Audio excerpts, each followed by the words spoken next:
like very antsy teenager and whatever Right. to a place where you're more comfortable with yourself?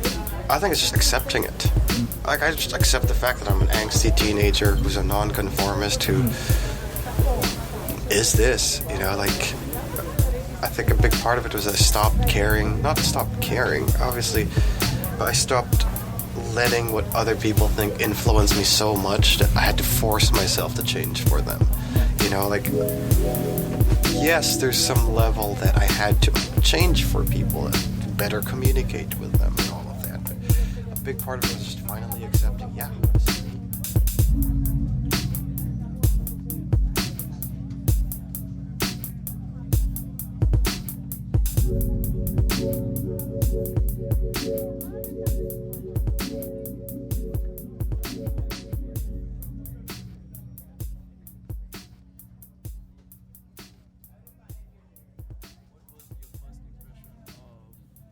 I guess the office or the job or whatever, like coming into that place, what did you think? Right. I think the first impression I had of that office was it's a really quiet office. I guess I wouldn't expect anything more for a job that works with a lot of developers and are always in computers. Mm-hmm. It's a fairly quiet office, which I think, looking back now, is surprising to think about, especially since, for those who don't know, we work for a startup company of sorts, a tech startup company. So Of sorts. of sorts. I was used to working for startup companies where people are talking and coming up with ideas and debating and stuff like that. But also, obviously, working, and if you're developing, then the computer with it. But there was more conversation there was less conversation than I was used to walking to this company. So I think, looking back now, that was weird to think about. The other one was, I'm used to being thrown into the fire with stuff, but when you were, I think, one of the first people that was introduced to me to onboard me at work, and it seemed like you weren't quite sure about what to show me at that point. I'm like, well, this guy's been there for a year and he still doesn't know. Is this like this guy's fault, or is this the company's fault? Or he doesn't know what he's doing? I mean, I think we eventually found out whose problem that was. Yes, it's the company's, but well, it was good to begin with. The people seemed nice, so that was nice. I don't know if I've mentioned on this podcast, but I did quit, and I'm no longer working at the office we're talking about. But as far as work goes, in my opinion, you seem to be someone who has like a very strong notion of how work should be done. Right. And why and how do you think work should be done? Is that too general of a question? No, I think... Yeah. Why and how do I think work should be done? For me, it always begins with the person. I know that there's a lot of conversations now with corporate work talking about how the customers are always first, or the customers are always right. But I think for me, it always goes back to the employees are first. And employees are not right, but the employees always come first. And that's because it's very reflective as a customer when you walk into a business and know whether this is a good business or not, when you see the employees are happy or not. I think my biggest example of this was when I used to work for a restaurant where the floor manager was a little bit of a misogynistic, sexist dude. And the head chef was this very flexible, great listener and very empathetic person towards her staff. And you could see the difference between the quality of service versus the quality of food from the two sides of the company. That you could see that the kitchen staff would help each other out, would communicate more openly, and eventually create better product compared to the service staff who would be for eternity being confused about what they're doing. And would blame, the kitchen staff would tend to blame the service staff for being like, well, they just don't know what they're doing, they're just inexperienced. And in my mind, I'm like, I don't think it has to do with just experience. Yeah. If they don't know what they're doing, then maybe teach them what they're doing. I think that's kind of how I believe work should be. Is it always goes back to the people that are in it. I'm a firm believer of communication and team-mindedness when it comes to work over talent. And that's because some people, I've experienced a lot of times where people with good talent just can't express or use that talent if they're not able to communicate properly with everybody else. I know there are a lot of scientific studies that go into this already and talk about how proper team communication are better than that. But I'm a firm believer of it. And I think the reason goes back to my dad. When I was growing up, he was one of the first people who got into computer science in the Philippines. If anyone doesn't know, I'm Filipino. Oh, yeah. And he got into computer science back in the, I'd like to say 80s or whatnot in the Philippines. And he worked for one of the bigger companies down there.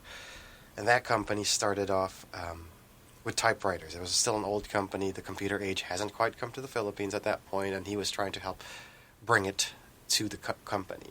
And with him, he knew that it was a little bit of a struggle, mainly because the CEO of the company was this very old school, controlling freak kind of boss who would micromanage the shit out of everything. It came to the point where he would tell me stories about how they were building this building, and down to the type of nail that they would put into the building. Wow. He would have to approve that, the number, the size, the type. Sounds familiar. Yeah, and it's, some people believe that. I'm not a big fan of that way of managing people, but that was the kind of boss my dad had to deal with. But what was amazing about my dad was he found a way to get through to him. He might not have changed his management style, but he found a way to adapt his way and listen to his boss and be able to translate it down. And a big part that he found out after talking to his boss about getting the computer aged in there, because he was a little bit reluctant, the boss was a little bit reluctant about bringing computers to the company. One of the things he realized was that it wasn't that he didn't have the money for it or he didn't like computers. It was more that he didn't understand it, nor he was worried, and actually ultimately afraid of computers, I think, because he didn't know what he was doing. He didn't know what to do about it. And my dad heard that loud and clear, and he eventually found a way to get them into the computer age, if you could call it that. And how he did it was he got the CEO, the whole board of directors, the entire executive group, essentially, to sit down in a boardroom one day. And he gave each of them a computer. And instead of teaching them how to use a computer, he gave them almost essentially just two instructions. One, to turn on your computer, and two, to open this program called Solitaire, which is a game. Yeah. And he taught them how to play that game with a computer. And what he told me why he did that was because it's quite simple, in that he said you can't do proper work, or you can't love what you're doing or love what you're using if you don't actually love it or enjoy it. So why not start with the fun side and then teach them everything else once they got that? I think that was the first lesson I had growing up about how to work with people. And then I grew up working in team sports and playing in team sports, like football, basketball, and all of that. Even when I played wrestling, it was always, the coach we had was always teaching us about how to learn from your teammates and communicate with them what your weaknesses are, so you could learn from them. I was lucky enough to be in those places where I learned these skills, and also unfortunate enough to work in companies where they didn't have this and realize the big difference between them. And I think the last one was I tend to, this is a little bit of a selfish maybe move of me, but I like listening to the employees that aren't bosses. I'm not a suck up. Maybe it's because I don't have the drive to be a boss or whatever. I think aside from that, there's also just like giving the little guy a voice has always been controversial. Just plain and simple. But it's like a lot of the times when you want to find out the real story, it's often like the kitchen staff or something like that. Yeah, for sure. And you could hear and learn a lot about a company by talking to them. I tend to like talking to janitors, for example, in offices, or the front desk people. Heck, when we were doing that research, I was like, okay, go straight to the office admin people, because they're usually the ones who want to speak up and talk and all of that. But yeah, I think, long story short, I'm probably going to cut half of this story, but long story short, that was it, really. Like, listen and, like, truly listen and learn to appreciate the ones who aren't managers, because the Mhm. manager's job is that. Yeah, to listen to understand rather than to listen to be heard. Yeah. And in talking about the little guy, this might be racist, but in talking about the little guy and the oppressed one, you are Filipino, like you mentioned, and Right. not only are Filipino people known for being hard workers, and I've noticed in North America, a lot of companies have like Filipino workforces. But Yeah. in speaking about the Philippines, introduce us to the Philippines and how you grew up and where you were born in the Philippines, your family, etc. Okay. Yeah. So I'm gonna speak on behalf of myself as a Filipino, I guess. I don't want you to speak for all Filipinos. Yeah, yeah. But I grew up actually in the Philippines, in the city, Quezon City, which is, I guess, kind of in the heart of the urban side of the Philippines. And I grew up fairly privileged there. I was probably a upper middle class family there. We weren't rich in that sense that we could just buy whatever we want, but we were well off, you know. Mhm. We had a nice house. We had people to help us with stuff. We didn't have to depend too much on ourselves to do things. We were able to do things out of our choice rather than out of necessity. Mhm. What did your parents do? So my mom was a teacher. Mhm. She started her own school, kindergarten school in the Okay. Philippines, which Okay. actually caused controversy because I was the valedictorian of that school. And, Ah. I graduated. And also her partner's son also was my co-valedictorian, so it was a little bit scary. Okay. No, but- now we know why you are quote unquote successful in life. Yeah, but I think that was more of a testament to the fact that my parents were teachers rather than my Yeah. mom owned the school. Yeah, you had the benefit of Yeah, like, so there's definitely bias, but not the kind of bias people might have thought. But my dad was a computer IT guy, I guess. I honestly have no idea what he did day to day. But he eventually became, they created a special title for him in a company in the Philippines, one of the Mhm. biggest companies there back then, where he became the special assistant to the president. Not as dirty as you think. It's actually an executive position in the company. He eventually became that. Yeah. But he was the one who ran the first single number delivery system in the Philippines. You know Mhm. how when in Canada we call 310-10-10 for Pizza Hut? Oh, okay. Yeah, Right. yeah. So back in the day you would call like one number per store, right? Oh, okay. So he was the one who started the first one number for the whole company for delivery in the okay. Philippines. Interesting. So Okay. it was 9111111 for Pizza Hut there. Oh, wow. But yeah, he worked for the company that owned Pizza Hut in the Philippines. Oh, cool. Which had so much perks because they also owned like the Coliseum where all the basketball games were played. We had free tickets to Disney on Ice and Oh, wow. everything, you know. Yeah. But as much as he was an executive, he wasn't like super rich or whatever. We Mhm. were just well off enough to get by in that sense. And like professionally, because you spoke a lot about the things you noticed he would do in Right. in his workplace and stuff like that. Are there lessons you recall him teaching you growing up? Or Right. Like, you know what I mean? A lot of the lessons I learned growing up was because I was a piece of shit. Explain. Now this is the good stuff. Why were you a piece of shit? Oh man, I was not a good kid growing up. I would fight everybody. Physically? Both physically and verbally. My parents were great people, are great people, I think, until now. And they were patient with me. For me, I think, I don't know, always grew up feeling like I was a very different person in the sense that I always had a hard time. I always thought a friend, like when you're making a friend, right, you're trying to sync up with them, like a phone pairing with a Mhm. Bluetooth, whatever.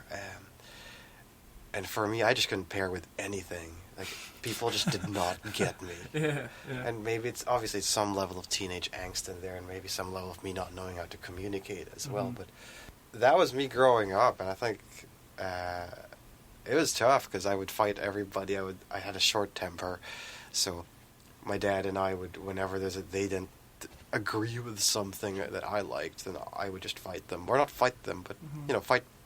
answer back or stand up for whatever May I ask what you were fighting? What were you There's fighting? little things. It'd be like I'd be up all night, and then okay. I was a smart ass. I think that's the best way Okay. to put it. I was Okay. a smart ass with a short temper. Mhm. But at the same time, obviously, being the firstborn of the family, my parents were trying to figure their parenting out too, and I was not the easiest one to deal with. I mean, it began with 27 hours of labor to my mom, so I was born on Mother's Day. Actually, I was...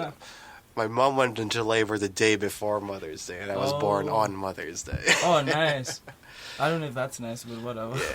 Yeah. So in being a shitty... Because I know I might be jumping ahead, but I know you moved to Vancouver or Canada as a teenager. Right. What is the difference between being what is the difference between having that teenage angst in the Philippines versus doing that here? Right. I have no idea.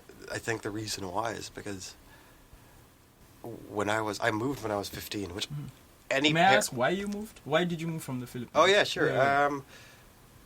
My parents grew up fairly religious, or Catholic, I guess, and they ran a community there where they helped couples and single people who are about to get married and young couples kind of connect themselves to the faith.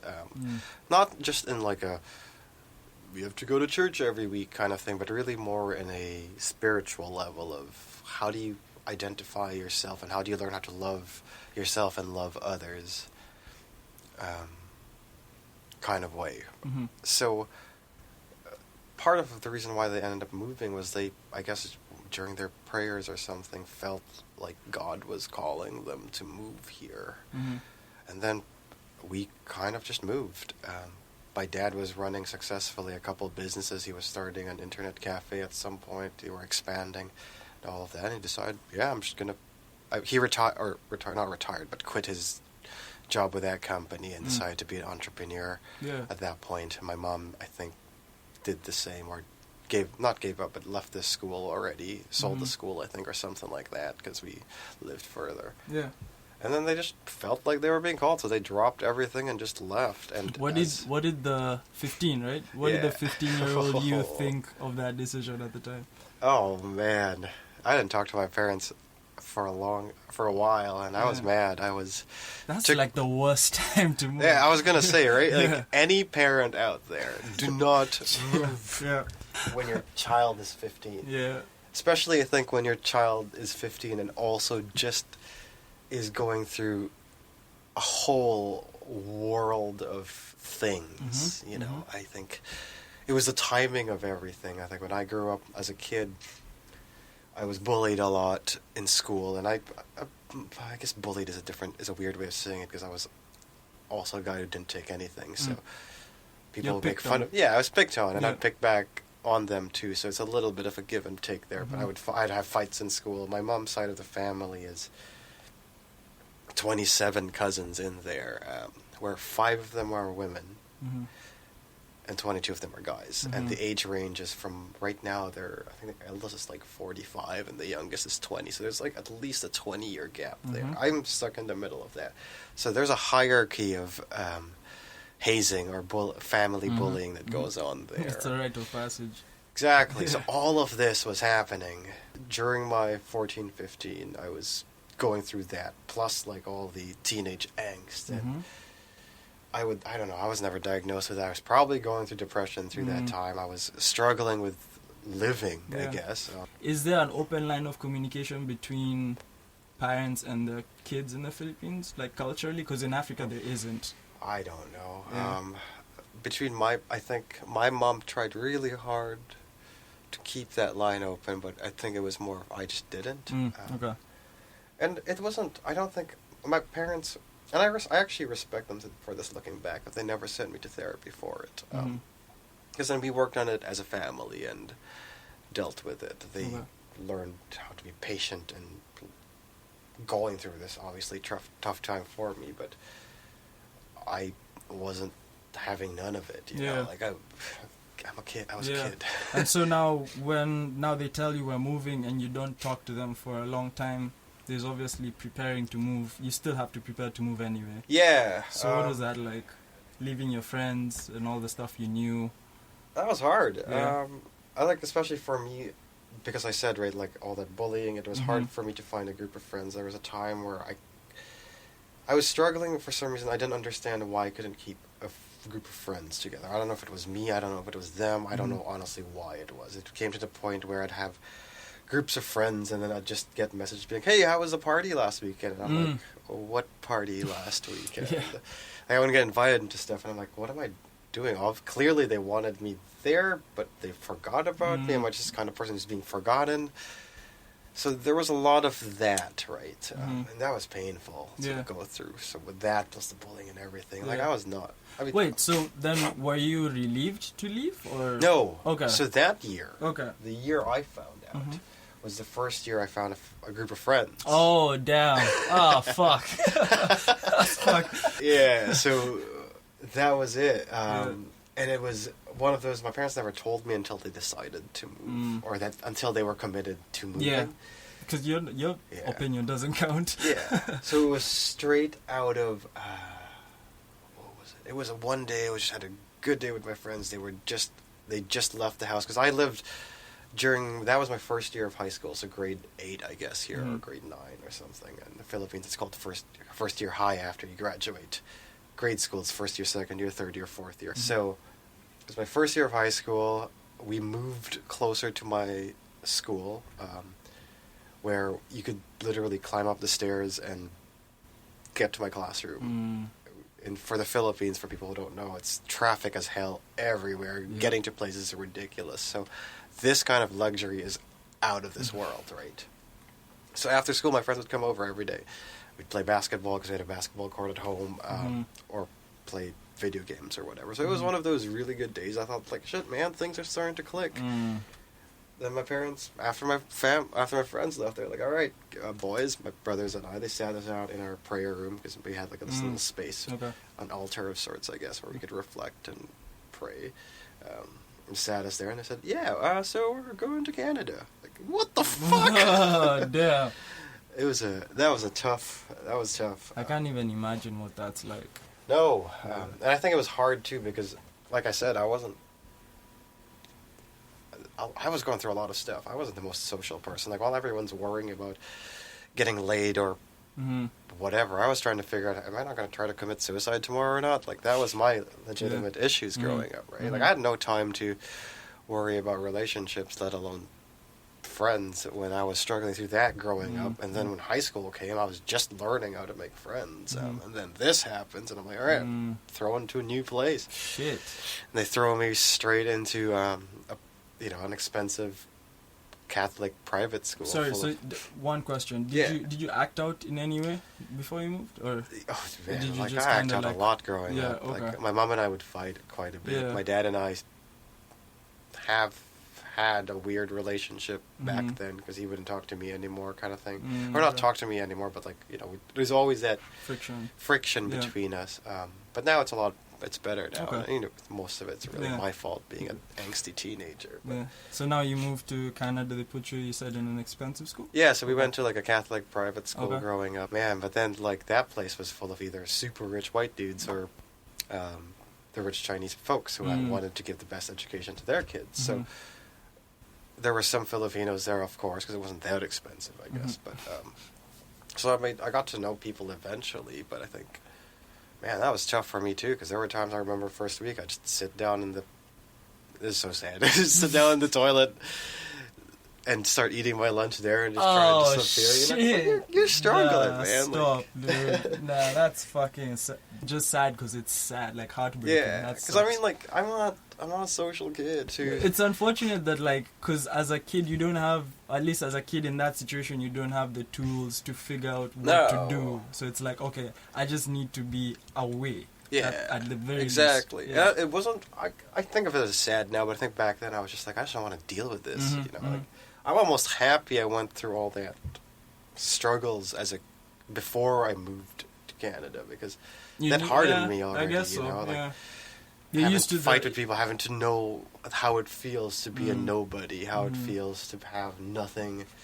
That's true. Left, like, like, I legitimately have scars on my hands for certain reasons that we don't have to talk about here. Like, I know how it feels to drown because because that's happened. I can't imagine that as a kid, like, you had to kind of get over that even before moving. But Yeah, at least man. it kind of helps you because you're like, okay, you've been through this before. Yeah. You know what it feels like to be an outcast. No, yeah, I've Yeah. always been an outcast. I don't know. I think I am at least, Mhm. and I think it's because I'm okay with doing my own thing. I'm also because I was different. Like I probably didn't make it easy to be Yeah. just like everyone else. Because I didn't like. But I naturally didn't like things everybody else liked. I don't Yeah. know if it's because I intentionally wanted to do it, but yeah.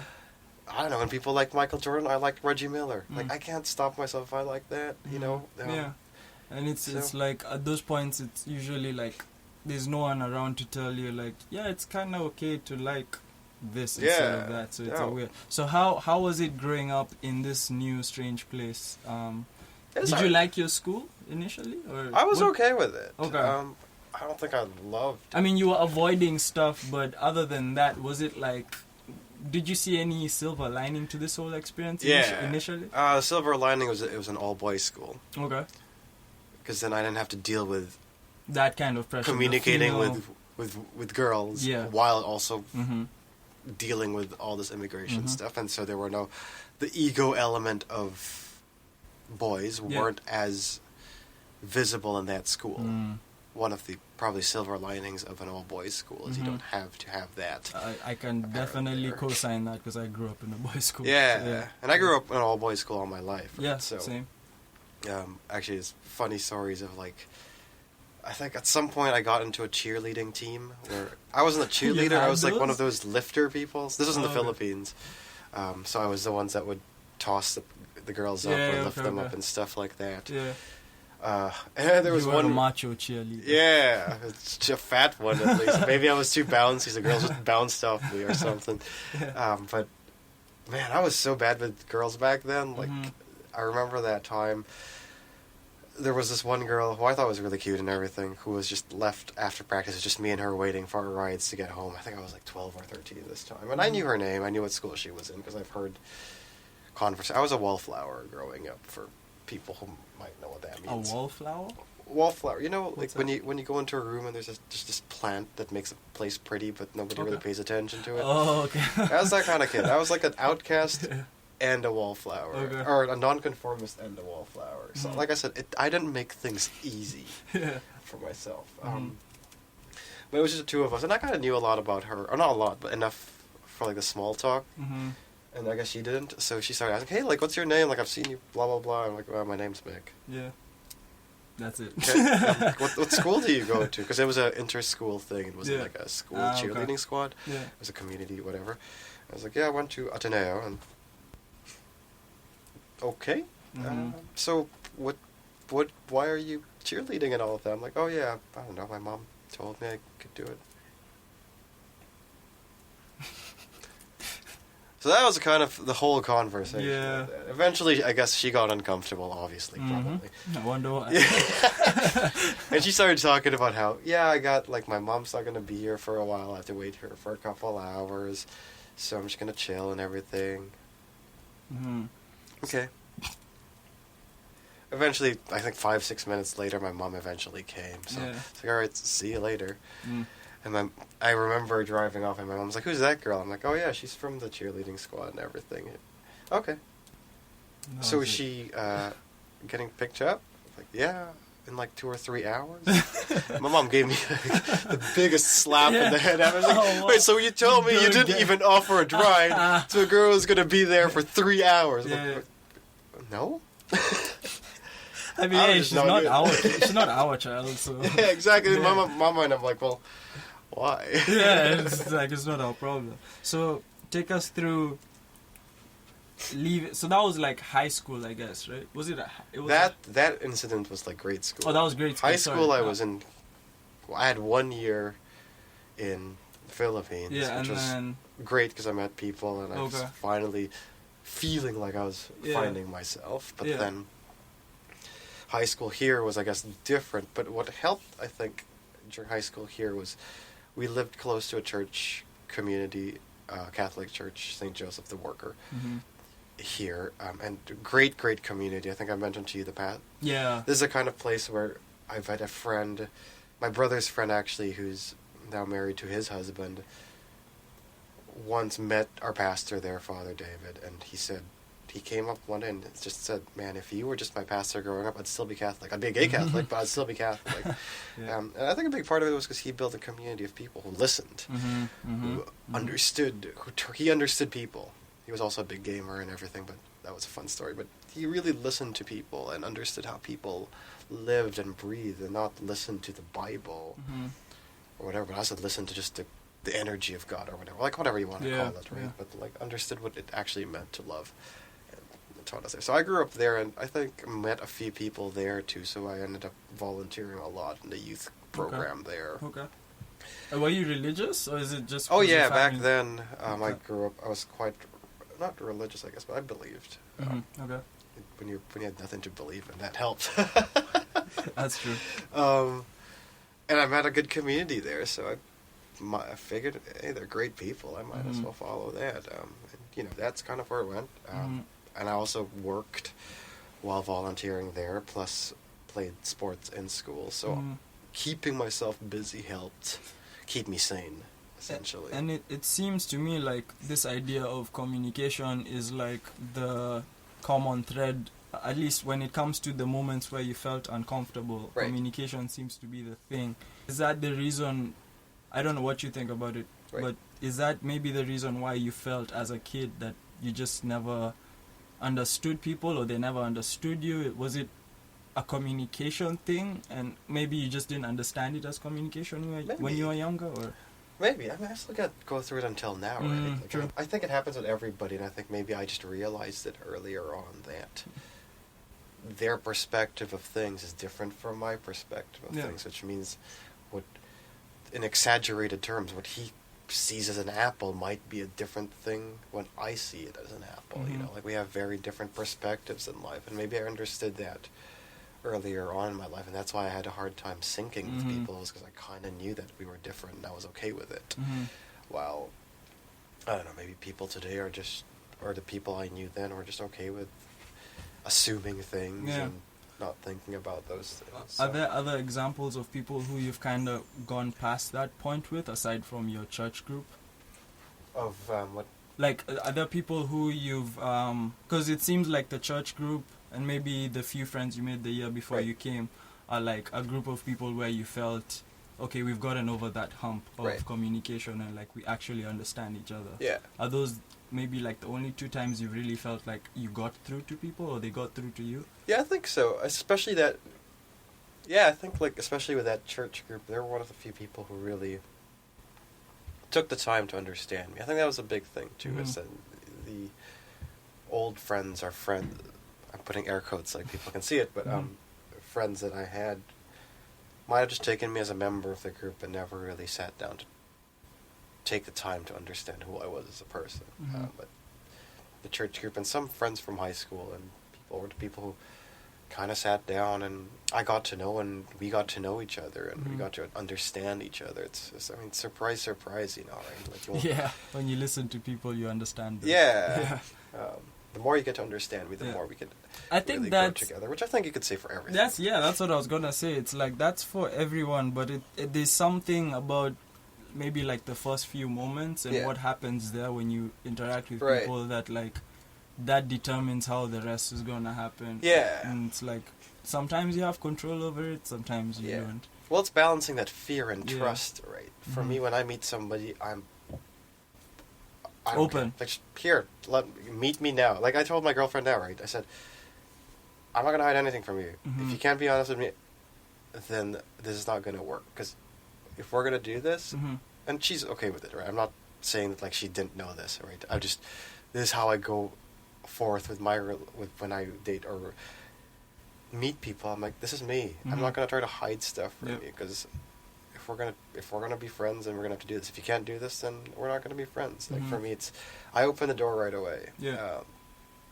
And then if you don't want that door open, then I'll just close it. No big deal. Yeah. And you just mentioned your girlfriend quickly, and we talked about how you are lucky enough to grow up in a boys' school and not have to deal with that whole dynamic, but it seems that you got past that at some point. Yeah, 29 years later. What was your first experience having to deal with, okay, I'm a dude, there's girls here, and every other dude expects me to be talking to girls too. What was that experience like? Or what was that first experience? Honestly, for me, it was always a struggle. And I think mainly because I just wasn't that kind of guy. And this, again, makes it harder for me to be a dude with all the dudes. Yeah.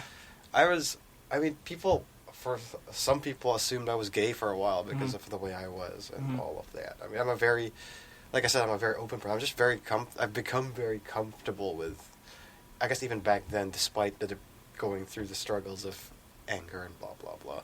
Even back then, I was a fairly comfortable guy with, like, hey, if I can cook, I can cook. If I can sew, I can sew. I didn't think that was a bad thing. My parents didn't teach me this, like, standard that to be a man, you have to be this. You must do such and such, yep. Yeah, and credit to my dad, maybe because he didn't want to talk to me, but I don't think he taught that to my brothers as well. My parents, as much as we fought growing up, were, fucking amazing. Like, I can't have any better parents than what they did with me. The patience and the knowledge and not forcing stuff, but letting things happen. And they're going through their own self-identity thing now, which is amazing. For me it was hard because I wasn't that kind of dude when it came to girls. Like, I liked girls. I was in high school here in Vancouver. I was eternally the gay best friend, in air quotes, of a lot of girls because I just listened. It makes sense. Girls are more open to emotions and stuff, and they express that more freely. So if you happen to be a sensitive or maybe an open guy, you're not gonna necessarily find a male equivalent as fast as you'll find a female one. Oh, freaking hard to find one. And a lot of the guys I met who end up, I'm shocked. I don't have friends who are, like, I don't have a lot of gay friends, nor do I have a lot of flamboyant friends. Most of my friends are a wide range of people, right? Like, I'm not saying because I'm like this I don't have jocks as friends. And and they've learned to open up with me too, over time. Even in high school, I've met them in their vulnerable moments. But yeah, like you said, generally, women got to do that. But to answer your question of how I was with girls, I was terrible. I had no idea who liked me, who didn't like me. I didn't even know how to ask a girl out. I think the first time I met a girl, and not first time I met a girl, I meant like the first time I tried to ask a girl out, I just fumbled my words and everything. I remember in college, my first year of college, I met this one girl who I liked in class, so I decided to skip class and pretend to ask for notes from her because I missed class or whatever. So the next day I went up to her and I butchered that completely because I went up to her and I'm like, hey, notes, just borrow like your paper class because I missed that. Yeah. That's better than what I said. Dude, I don't think for me personally, I could probably count the number of times I actually pulled off I even attempted a strategy to talk to girls when I was young, because I'm far from that guy myself as well, so I totally relate. But that girl, her and I ended up becoming really good friends, and not anymore. And I think it's because she liked me, and I think I liked her too. Like, it's one of those, like, I wasn't good with girls. Like, this whole semester with her, I was, every class, every break, Tuesday, Thursdays at least, we'd have lunch and dinner together. Sometimes she'd invite me over to her place and we'd play video games, and then she'd invite me to her bedroom to teach me how to use Photoshop. Damn, and she took you all over the house. Like, I was legitimately, there was a point where we were just sitting beside each other in her bedroom, and she was teaching me Photoshop, and I legitimately thought she just wanted to teach me Photoshop. Whoa, okay, I wasn't that. Once I got close, yeah, no, that's terrible. Yeah, that's really bad. The big part of it is because that's not my thing. I honestly never found sex to be interesting or even really? exciting. So this is just something that, I didn't know it went that deep. Okay. Like, for me, I don't know if we're going to go here, but, like, for me, when I masturbate, it's like a biological necessity. Oh, it's wow, really? Okay. Yeah, like, I don't know. Even I talk to my girlfriend about this sometimes. Like, for me, I like cuddling, but doesn't mean I always want to have sex. Like, it's... I wish we started this conversation here. It's like, I feel like there's so much to talk about at this point. Yeah, that's why I asked you, like, what do you Yeah. want to talk about? Because I could talk about, like, I've had a life. Yeah. So, like, okay, because we're gonna have you on again, but like, without going too far into that, but now as, like you said, a 29-year-old now living in Vancouver, Right. do you feel more settled now? Do you feel, Yeah. what was that? You said yes. So what took you from being that very angsty teenager and whatever Right. to a place where you're more comfortable with yourself? I think it's just accepting it. Mhm. Like, I just accept the fact that I'm an angsty teenager who's a nonconformist who Mhm.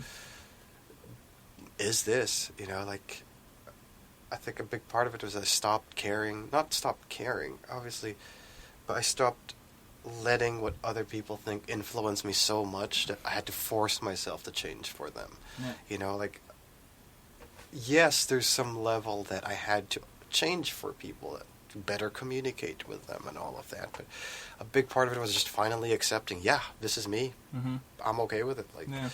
why do I have to think otherwise about it? Why do I have Yeah. to think of this as a...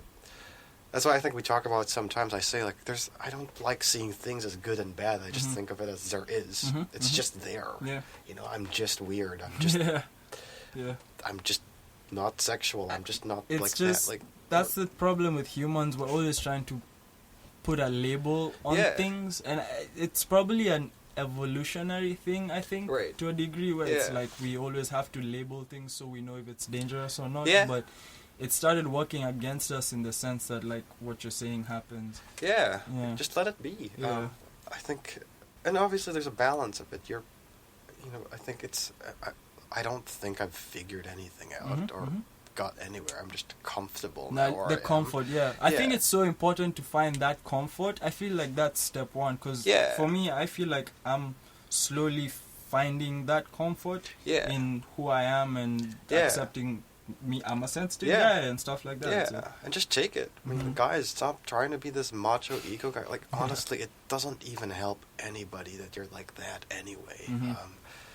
And at yeah, the you- end of the day, no one gives a shit about anyone. yeah, It's literally just no one cares. yeah. Like, I don't know why you're pounding your chest and trying to act like this super Yeah. cool. If that's your thing, go for it, man. Mhm. Right? But if you're just doing this to try to impress somebody or try to convince yourself, because that's really, for me, that's always how it comes across. Anyone who's trying to be a jerk or trying to scream their opinion on somebody just sounds like somebody who's trying to convince themselves of it. Mm-hmm. Like, you're not convincing anyone because you're not convincing yourself about this thing. So just relax, take things as it is. Like, Mhm. stuff happens, and a big part of it is really understanding the balance of who you are and your selfishness, like what I want for myself, but also knowing that you exist in a world of everyone else trying to do this. So don't try to just throw yourself into everybody else at the same time. And it's just balancing that.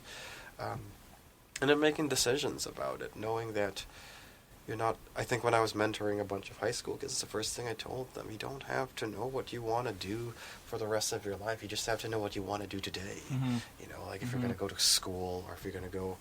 And this applies for anybody. Like, my parents are, like I said, going through this life thing now, and my mom's asking, oh, should I be this or that? I'm like, I don't know, but pick one. Yeah. Do it for 3 months, because you have the luxury of doing that. Mm-hmm. And then just go. 100%. And that's exactly what I'm doing personally, because like I said, I quit the job where Mik and I met, and I'm in a place where I want to take that time to be like, okay, what is all this about? And like, let's figure out a place where I can choose to go by myself and not let it be like, it's not a decision I'm making based off of like external stuff. Yeah. And I think it's so important. What are some of the things you have put this kind of energy into? What are the things you're working on right now, Right. on a personal level, whether it's like anything creative or whatever? Like, what are some of the ways you're exercising your acknowledgement that communication is important? Right. Yeah. I think right now it's like I said, this is the first actual girlfriend I've had ever. Okay. The longest relationship I've been in is like 2 months. I've been with with my girlfriend now for almost 6-7 months, I think. So Wow. it's like forever for me already. Yeah. But learning how to communicate with her has been great, because then she's a great communicator as well. And learning, I've put my time in us trying to understand each other and knowing what we both want and expect from each other, and just really not having any holds bar about it. I mean, obviously we fight and there are disagreements with stuff, and with those times we just let the feelings pass and then have a conversation when we're a little bit more level-headed. There's no "I want this now" kind of thing. Yeah.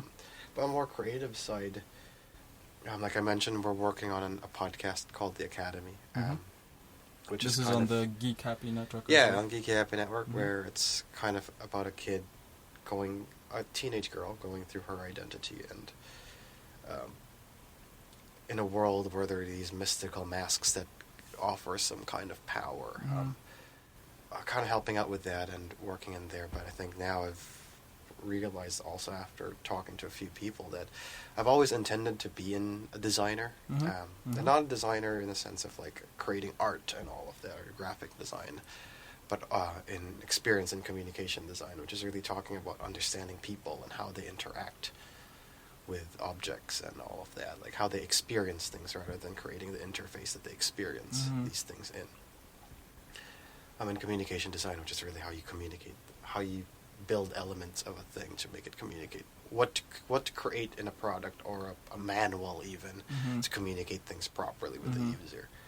Those are the things that I wanted to do from the beginning. I just wanted to do project management because I needed my bills to be paid, but also because that there is skill that you need to learn from project management. But now I figured I learned it, and now I'm going to go explore that, which means kind of applying it in the Geek Happy Network now. But I think, like I said, I'm leaving in work in a couple of weeks, so now I'm going to be able to finally give myself that time to actually design and start even just drawing out ideas for. I have a few product ideas I just want to play around with, like even just little things, just like thinking of a way to get my bags hanging properly in my room, like just little things like that, and being that kind of, I guess, tinkerer again of that sort. Yeah, at the end of the day, everything starts with yourself and like your own space and your own mind and all that type of stuff. So for sure. Yeah, so that's kind of what I want to get into now, and getting back into writing as well. So, like Mike's right,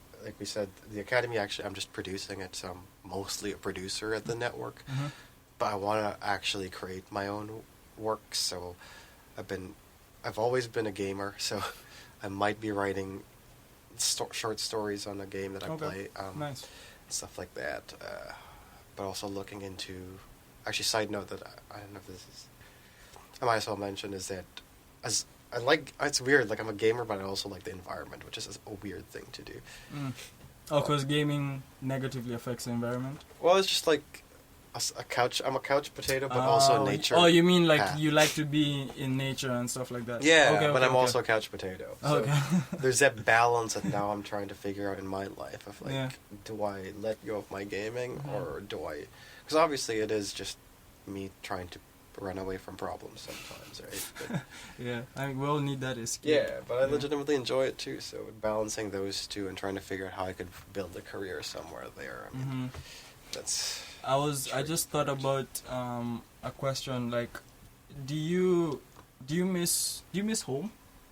Because I feel like whenever I talk to you, it's like we talk a lot about culture and identity and all these things, but for some reason when I speak to you, I don't get the sense that like home of the Philippines, let me not say home, but the Philippines is such a big, not a big part of you, but like it's not this. You've kind of let go. At least, like for me, you can kind of tell I'm still very Kenyan. Like, when I talk, it eventually leads to a place where I'll talk about Kenyan things because that's what I can relate to. Do you feel more Canadian now, or what's that like? Well, I've always been Filipino. I've always seen myself as Filipino. I think the big shift now, 'cause 2 years ago, I always still missed going back to the Philippines, meeting my family, and being one with my people, or you call that. But the one thing I realized about the Philippines is that, for the people who don't know, we've eternally gone through political struggles, from problems with corruption to issues here and there with terrorism and all that. The Philippines has always put itself in this cycle of turmoil, and I think this is a terrible thing maybe to say, but I find that maybe Filipino people don't have it in them to have that skill of leadership quite yet. We're not ready to be leaders, and I think I just talked about this with a friend of mine actually, that I started seeing the Filipino people as a group of people rather than a country. And maybe that's why you get that sense from me. And for me, that's kind of where I've come to be. I can't stop missing. I had to stop missing myself. I had to stop missing home or the country of the Philippines, because it's so painfully difficult to think about it. I know so many people who try to work so hard in it, but it's such a tangled up mess. I had no idea where to start, and it's tough to see that. But I also see that there's so many Filipinos out in the world, who are misrepresented, misunderstood, and misappreciated everywhere. Like, we're always, for some reason, but that's what I was saying, like in the people who beginning. need help, yeah, right? it's like you guys. By you guys, I mean Filipino people tend to always be like the core of big companies here. Yeah. But like, what's the story? I never know what's up like with Filipino people. I think we lack that education into leadership. We're trained.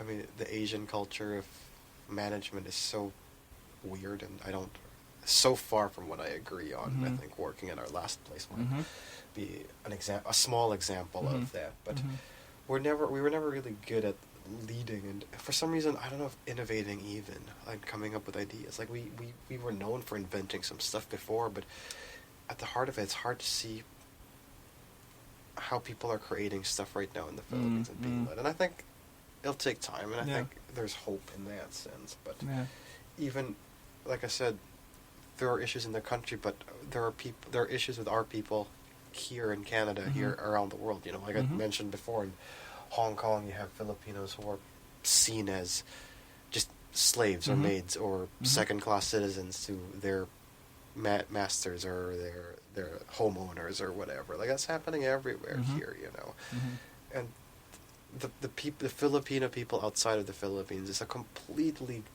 massive group and very in need of proper representation and proper respect. I think there's this lady, Regina, I think her name is, in Google.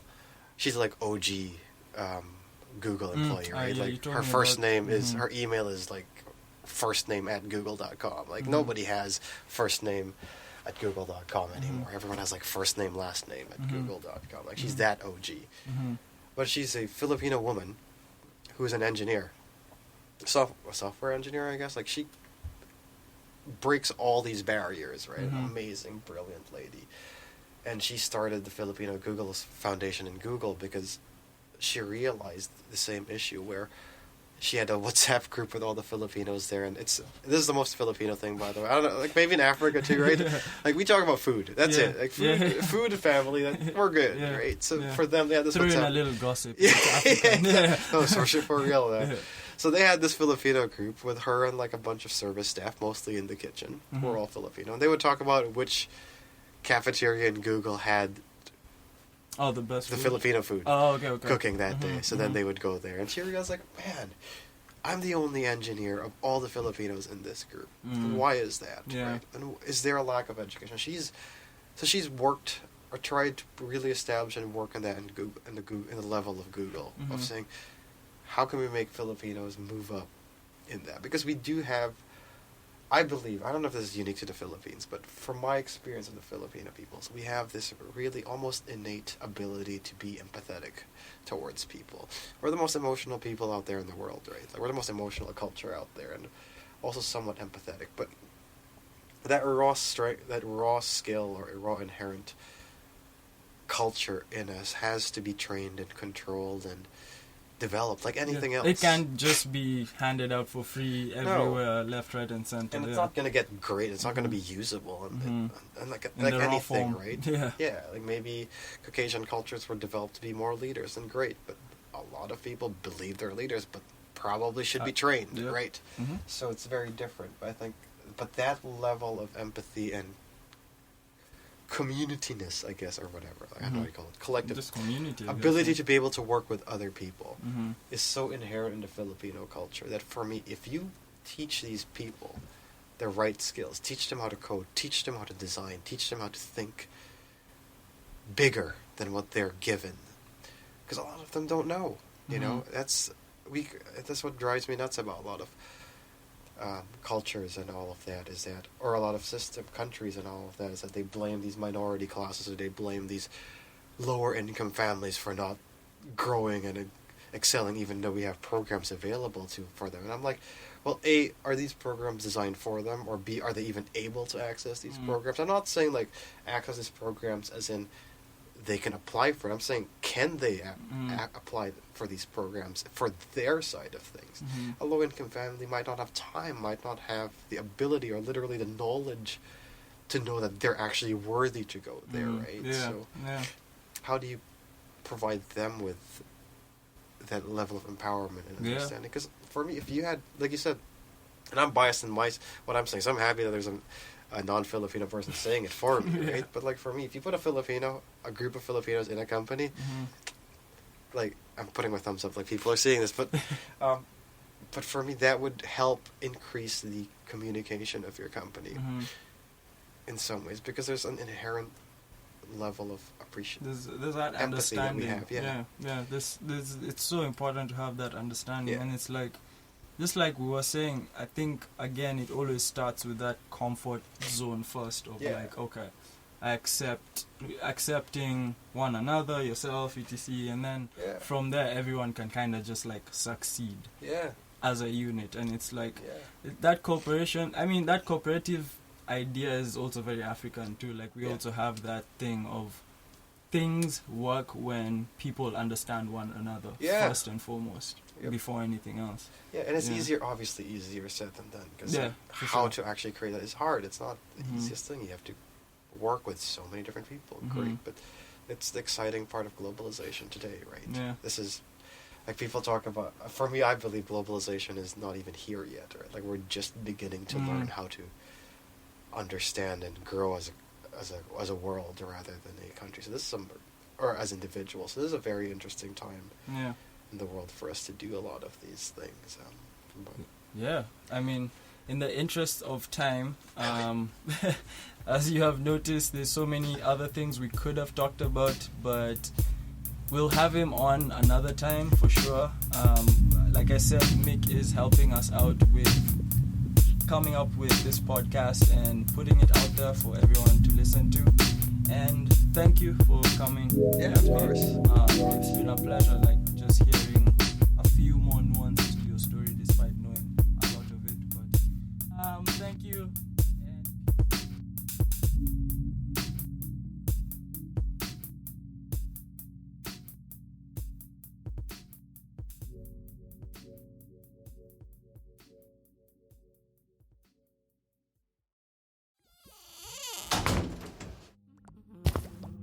And